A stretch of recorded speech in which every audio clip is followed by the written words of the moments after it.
Good evening সবাইকে।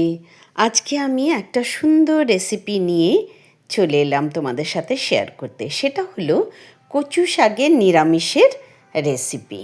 কচু শাকটাকে আমি আগেই জল দিয়ে ধুয়ে কেটে পরিষ্কার করে তারপরে সেদ্ধ করে রেখে দিয়েছি। আর আজকের রান্নাটা না আমি ইন্ডাকশানে করব, তাই কড়াই বসিয়ে গরম করে তেল দিলাম, তার মধ্যে একটু তেজপাতা আর মেথি ফোড়ন দিয়ে আমি একটু হলুদ গুঁড়ো ছেড়ে দিলাম, দিয়ে জল দিলাম যাতে হলুদটা পুড়ে না যায়। তারপরে সেটাতে লঙ্কা পাউডার দিয়ে দিলাম। এইবারে এর মধ্যে দিয়ে দেব 1 চামচ জিরে ধনে গুঁড়ো। এটাতে খুব একটা বেশি যে মশলা লাগে তা নয়, খুব সাধারণভাবে বানাও, কিন্তু খেতে খুব ভালো লাগে। একটু মিক্স করে নিলাম মশলাটা যাতে পুড়ে না যায়। তারপরে সেই যে কচু শাকটা আমি সেদ্ধ করে রেখেছি সেটা ওর মধ্যে দিয়ে দিলাম।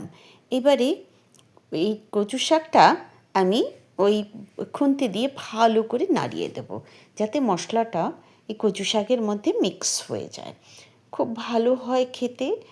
আর আমার বাগানেরই কচু শাক, তাই একদম একটু হয়ে গেছে, মানে আমি সেদ্ধ করতেই একদম খুব অল্প হয়ে গেছে। দেখো কি সুন্দর মাখো মাখো হয়ে গেছে। এইবারে এর মধ্যে আমি 1 চামচ নুন দিয়ে দেব। নুনটা আমি আগে দিইনি। দিয়ে নেড়ে চেড়ে আবার আমি এটাতে ঢাকা দিয়ে দেবো, একটু আরও মজবে। তারপর ঢাকা খুলে দেখব, হ্যাঁ, এর মধ্যে আমি একটা কাঁচা নারকেল কুড়িয়ে নেব। ঢাকা খুলে দেখলাম বেশ সুন্দর মজে গেছে আর একটু জলও বেরিয়ে গেছে। তো সেই জলটাকে আবার একটু টেনে নেব। তো আবার একটু নেড়ে চেড়ে দিলাম খুন্তি দিয়ে। এরপরে আমি ওই যে নারকেলটাকে কুড়িয়ে রেখেছিলাম সেই নারকেলটা এর মধ্যে আমি দিয়ে দিলাম।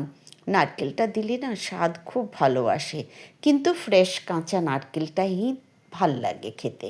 তো যাই হোক, আমি ওটা আবার ভালো করে নেড়ে দিলাম যাতে একদম মিক্স হয়ে যায়। এর ওপরে আমি একটু মিষ্টি দিলাম, জাস্ট 1/2 চামচ একটু চিনি আমি ছড়িয়ে দিলাম। নিরামিষের তরকারিতে না একটু মিষ্টি হলে ভালো লাগে খেতে। আবার ওটাকে ভালো করে নেড়ে চেড়ে বেশ খুন্তি দিয়ে আমি ওটাকে মানে থেতো করে দিলাম যাতে একদম ঘন্টর মতন হয়ে যায়। তারপরে জলটা আরেকটু শুকোক সেই জন্য আমি 1 চামচের মতন আটার গুঁড়ো দিয়ে দিলাম। আটার গুঁড়োটাতে খেতেও টেস্ট হয় আর জলটাও টেনে যায় আর তরকারিটা একদম মাখো মাখো হয়ে যায়। হয়ে গেল আমার কচু শাকের রেসিপি। একটা বাসনে আমি সেটাকে ঢেলে নিলাম। সম্পূর্ণ নিরামিষ, সবাই খেতে পারে এটা। উপর দিয়ে একটু কাঁচা নারকেল ছড়িয়ে দিলাম। তারপরে তো আর কি বলবো তোমাদের, গরম ভাতের সাথে জাস্ট অসাধারণ লাগে।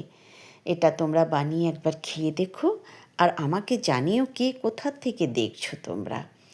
আর আমার চ্যানেলটাকে অবশ্যই সাবস্ক্রাইব করো, লাইক শেয়ার করো, আমার পাশে থেকো।